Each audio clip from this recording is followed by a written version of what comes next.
Hi, hello. In this video, we are going to learn about measuring baseline performance. Baseline performance can be measured using different tools. And in this particular video, we are going to understand about two important tools. One is yield, the other one is Dpmo, defects per million opportunities. Let us see these tools. So the baseline performance, nothing but the capability of the process can be measured in different metrics. The first one is yield metric. And again, in the yield, we have three types: traditional yield, first pass yield, and then rolled throughput yield. And the other method which we can use to measure process capability is Dpmo, defects per million opportunities. And then the third one, CPCPK, nothing but the process capability indices. And these are the tools using which we can measure the capability of the process. So we get an idea about the quality of the process in terms of producing acceptable products with respect to a specific characteristics.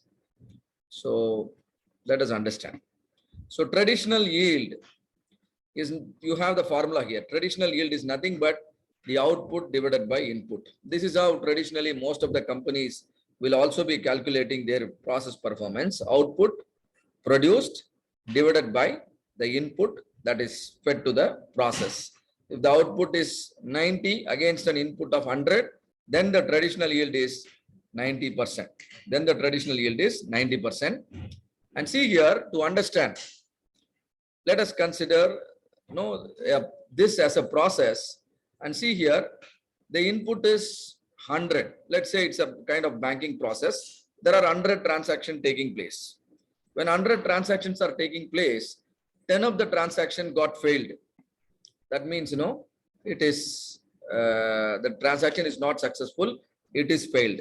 So the net result is 90 transactions are successful. Now, how will you measure the process performance? Process performance can now be measured in terms of traditional yield. The output is 90 and the input is 100. So the traditional yield here is 90%. So this is a case of a banking industry. You can consider the same thing for the manufacturing industry also. You have produced 100 products, and out of the 100, only 90 products are passed in the quality checking, and 10 products are getting rejected. And then also the yield is 90%. Hope how to calculate the yield, particularly the traditional yield, is understood.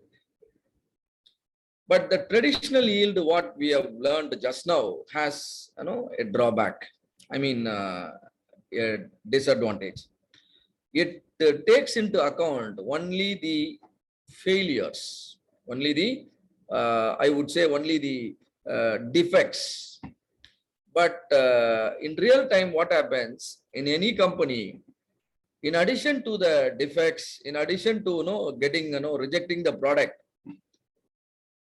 there is another thing happens, what we call it as rework. Rework means a failure happens and immediately people rework on it, and then they convert the failure into success. So here, a defective item, a defect is rectified, and then the product is getting accepted in the quality checking. However, definitely there will be delay. Definitely there will be additional consumption of resources. Definitely there will be additional effort, and so rework should also be avoided. And this formula, first pass yield, will consider the rework also as a failure. And let us see this case. Again, the banking transaction. There are 100 transactions taking place. Out of the 100 transactions, 30 transactions are delayed. Why there is a delay? Something went wrong. People have to put additional effort, consume additional time, additional resources. That means rework is happening.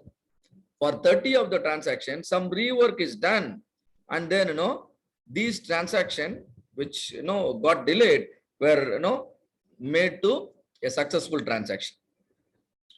But anyway, there are 10 other transactions which has got failed. You have to reinitiate the entire transaction, and there is no chance of recovering from the failure. And so 10 transaction got failed. Now in this case, you can again see there are 90 transactions were successful. But if you calculate the traditional yield, here also you get 90%. But if you use this formula, first pass yield, what is the first pass yield? Your output minus rework divided by input. What is the net output is 90, out of which 30 transactions are delayed. That means the rework is done on 30 of the transaction. So rework also considered as a failure here. So the output minus rework, 90 minus 30 divided by the input, which is 100. So that means 60%. So what we thought as 90% using the traditional yield is actually 60% when we use the tool first pass yield. So now tell me which metric is is better, or which metric better measures your performance? The first pass yield, because in first pass yield not only the rejections but also the reworks are considered as failure. That means here the goal is doing things right at the first time. When I say the first pass yield is 60%, it means the probability that an input can get converted into acceptable output right in the first attempt is only 60%. That's the meaning, right? So always try to measure the first pass yield and not the traditional yield, so that you get the real picture of the process capability. Hope the yield metrics are very clear. And now there is one more yield metric which is called rolled throughput yield. You can consider using rolled throughput yield if you have processes connected in sequence. See here, there are 3 processes: process 1, process 2, process 3, and then final output. And this is something like your document going through 3 different stages in a process. Maybe 3 tables in your document goes through 3 stages of filtering in a banking transaction, and then the final decision is arrived. Or otherwise, in a manufacturing process, you have some machining, and then you have some welding, and then you have some assembly. So ultimately, there are 3 processes arranged in sequence. The output of the first process is fed as input to the second process, and the output of the second process is fed as input to the third process. So this is how the process is connected. Now I am interested in finding out the throughput yield. See here. Now again 100 units are given as input to the first process, and out of the 100 units, 90 unit comes out in the first run.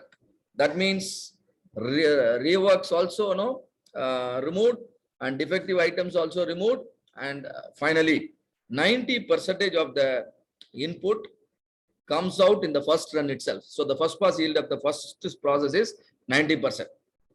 Similarly, the first pass yield of the second process is 80%. First pass yield of the third process is 70%. Now what will be the final output? This is important to me. See here, the first process has a yield of 90%, second process 80%, third process 70%. But when you look at the final output, you will be surprised to see that it is only 50.4%. This 50.4% is called the rolled throughput yield. If you really wanted to calculate it with some little max, the formula here is rolled throughput yield equal to first pass yield of the process 1 multiplied by first pass yield of the process 2 multiplied by first pass yield of the process 3. That is 0.9 into 0.8 into 0.7. This is 0.504, which means 50.4% is the rolled throughput yield.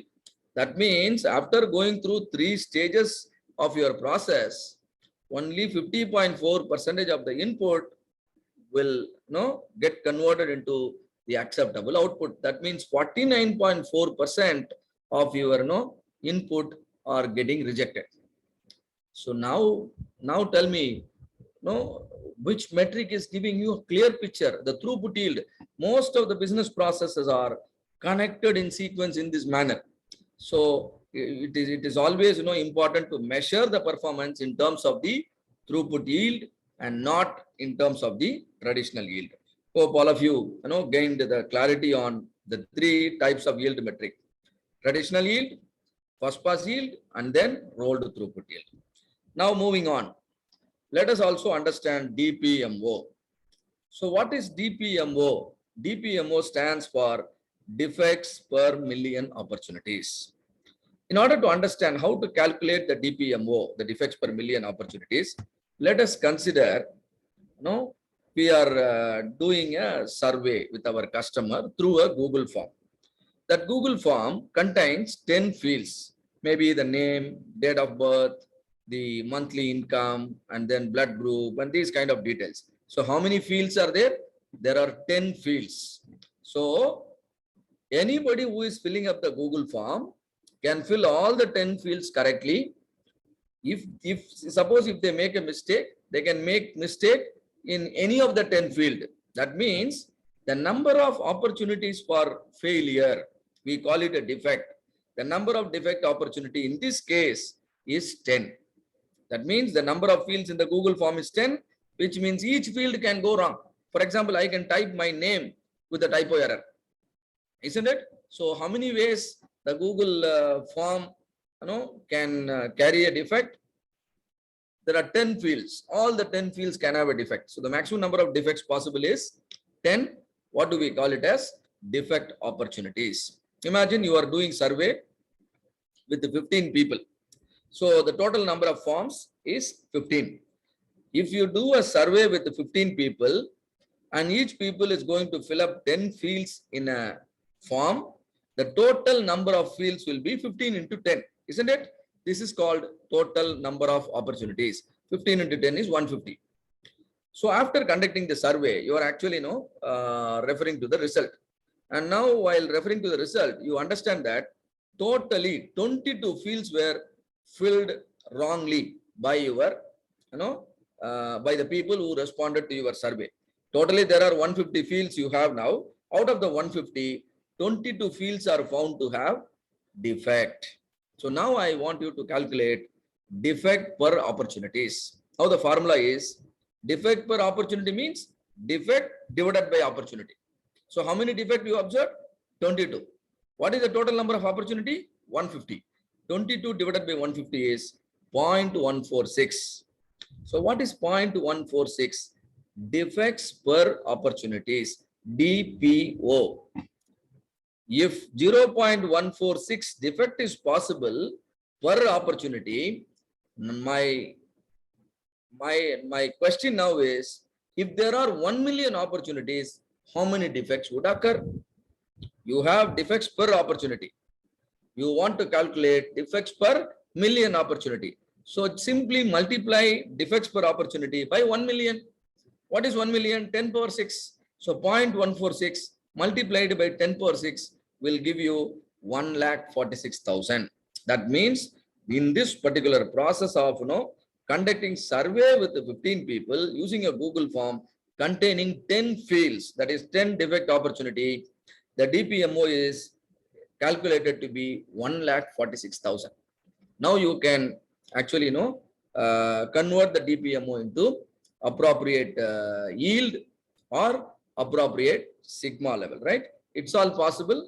Some standard tables are available which can convert your DPMO into sigma level, also DPMO into yield. Hope the calculation is easy to understand. And these are the two important tools we have learned to measure the baseline performance of the process, right? So the remaining tools about the measurement of process capability, we will see it in the upcoming lessons. Thank you.